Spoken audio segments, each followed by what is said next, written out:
قل هذه سبيلي أدعو إلى الله على بصيرة أنا ومن اتبعني وسبحان الله وما أنا من المشركين.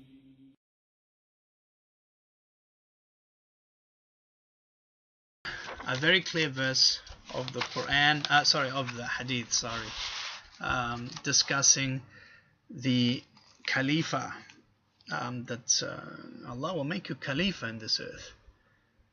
So I think, it's pretty clear that there is a large number of Hadith and verses of Quran, and someone to make that accusation, especially in front of all those people who are not Muslim, is really, really, and from a person, Halim, from a person who is a doctor supposedly teaching Islam in the university, you really need to revise your stuff, and you really need to look at the text. Don't follow your desires, because your desires will lead you to the hellfire. Nonetheless, we'll have another hadith. Another hadith mentioning the Khalifa is, of course, a very famous hadith. Many of you have heard it, and that is the hadith where it says, there will be a prophethood for as long as Allah wills it to be, and then He will remove it when He wills. Then there will be Khalifa on the prophetic method, and it will be for as long as Allah wills. So the word Khalifa is used in this hadith as well. And then He will remove it when He wills. Then there will be biting kingship for as long as Allah wills. Then He will remove it when He wills. Then there will be oppressive kingship for as long as He wills. Then He will remove it when He wills. And then there will be Khalifa upon the prophetic method, and then He remains silent. And this hadith you can find, there's a couple of narrations, but this in fact version you can find in the Musnad of Imam Ahmad, and it is sahih. It is a sahih hadith. It's authentic. So let's revise that one more time. There will be a prophethood for as long as Allah wills it to be, and then He will remove it when He wills. Then there will be a caliphate, Khalifa. Okay, so it's very clear. There are numerous places. If you don't like the caliphate idea or the caliphate system, then just say it. But don't tell the people that it doesn't exist when clearly it exists.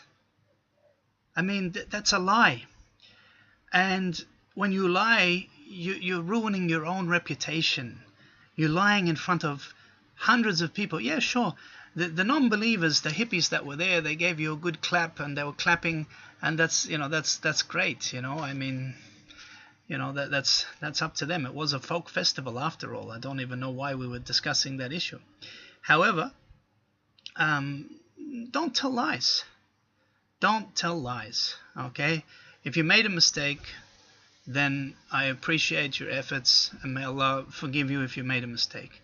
But if you're deliberately going out and trying to misguide the people, okay, the hadith saying, look at the hadith, brother, then He will remove it when He wills. Then there will be a Khalifa on the prophetic method, and it will be for as long as Allah wills. Then He will remove it when He wills.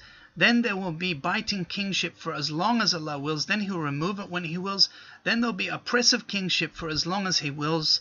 Then He will remove it when He wills. And then there will be a Khalifa upon the prophetic method, and then He remains silent. So whatever we're up to now, which most scholars say that we're in the oppressive kingship days, that clearly what's coming after it is a Khalifa that is following the prophetic method.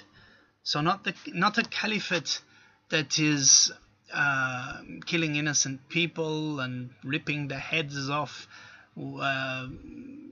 aid workers and whatever. No, that's not what the hadith is saying.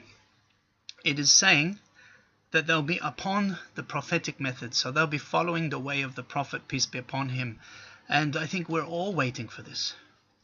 We're all waiting for this this caliphate to come back upon the prophetic method. But it won't come back unless all of us make a change in our lives.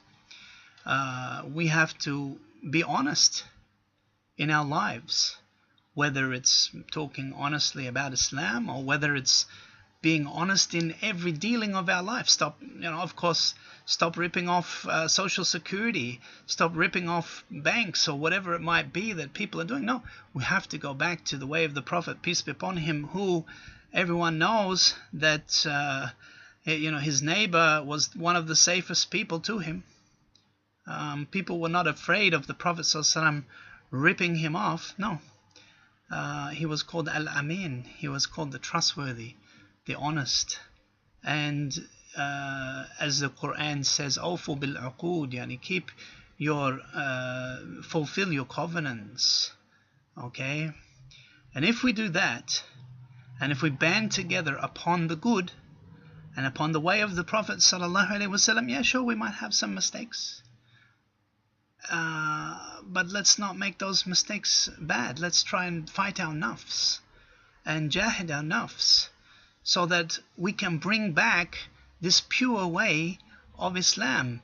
The other thing that we mentioned at that place was that someone asked, does liberal democracy give us all these things that Islam promises us? And yeah, I mean, we have freedom here in Australia. I mean, I'm doing this lecture, this talk now, and I should not be getting in trouble because it's freedom of speech. We're all free to speak as we wish here. Even Halim's free to speak as he wishes here. So I'm just basically trying to teach the people the right way. It's freedom of speech. And yeah, you do have that here. But we've been trying liberal democracy in the Middle East now for 60 odd years. It all started back in the 20s when the Sykes-Picot division came about and France took over Syria and parts of Turkey and Egypt, and of course Britain took over Palestine and right down to Yemen, including Oman and the Emirates and all these countries, and Russia. They were all together. They were all friends, buddies, and Russia took over the northern parts of Azerbaijan and Chechnya and Georgia and these places, which were once Muslim lands. But